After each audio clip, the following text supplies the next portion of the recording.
अस्सलाम वालेकुम गाइस। तो यस्टरडे के दिन में हमने ब्लॉग नहीं डाल पाए थे, कुछ मसरूफ़ियत थी, घर की काम थे, तो इस वजह से नहीं डाल पाया था।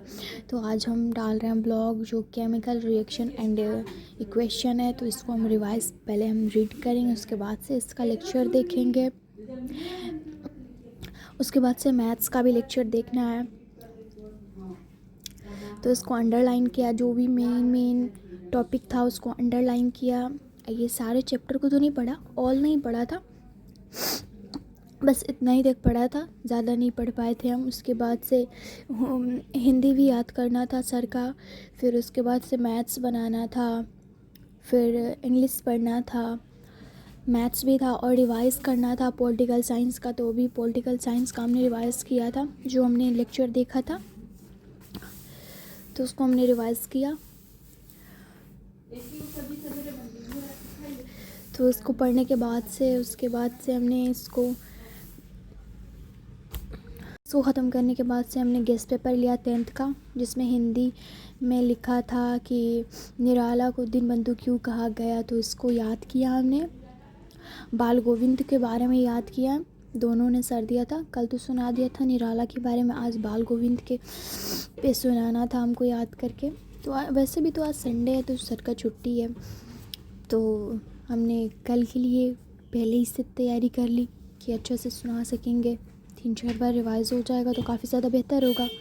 तो हमने इसको पढ़ लिया, उसके बाद से रिवाइज़ करने के बाद से इसको ख़त्म हो गया। तो उसके बाद से हम लिखने के लिए भी सर ने दिया था लिखने के लिए, तो इसको लिखा हमने।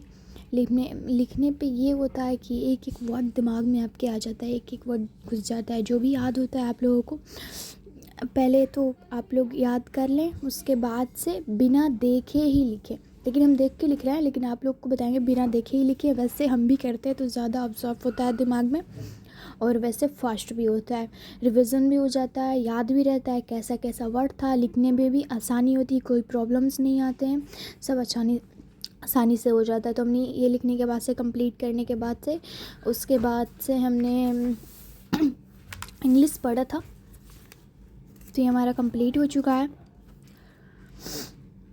से ये 10th में आता है काफ़ी ज़्यादा, तो इस वजह से सब छोटे छोटे जो वर्ड होते हैं 2 नंबर के 3 नंबर के जो देता है 10th में, इसको पहले ही याद करके प्रिपरेट हो जाएं आप लोग, तो काफ़ी ज़्यादा बेहतर होगा आप लोगों के लिए, सबके लिए बेहतर होता है। सारे बच्चे याद कर लेंगे तो सबके लिए बेहतर हो जाएगा, पहले ही से प्रिपरेट हो जाएंगे।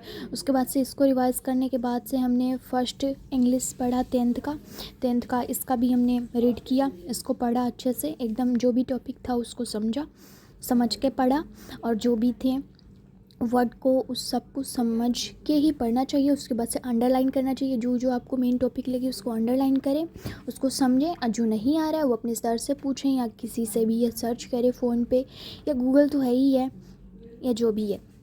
इसको रिवाइज़ करने के बाद से ये भी ज़्यादा पूरा कंप्लीट नहीं किया था चैप्टर, 2 पेपर ही पढ़ा था इसका चैप्टर का हमने। तो ये अच्छे से रीड करने के बाद से उसके बाद से हमने रिवाइज़ किया था, जो हमने लेक्चर देखा था पॉलिटिकल साइंस का वो रिवाइज़ किया था। और आप लोग शॉर्ट नोट्स बनाइएगा, ज़रूर बनाइएगा, और रिवाइज़ डेली कीजिएगा। तो हमने कल का जो लेक्चर देखा था पॉलिटिकल साइंस का, तो उसको भी रिवाइज़ किया था, एंड हमने 1 शॉट से ही उसको कंप्लीट किया था। तो मैथ्स अभी देखना बाकी है, और रिवीजन भी करना है, टेस्ट भी देना है, एनालिसिस भी करना है, सब करना है।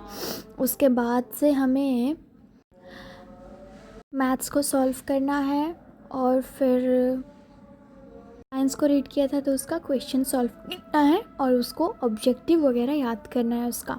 फिर हमने जो लेक्चर लिया था उसको हमने रिवाइज़ किया, इसमें जर्मनी पॉपुलेशन वगैरह के बारे में पढ़ाया गया, तो इसका लेक्चर देखा था, तो हमने इसको कंप्लीट किया, इसका लेक्चर देखा।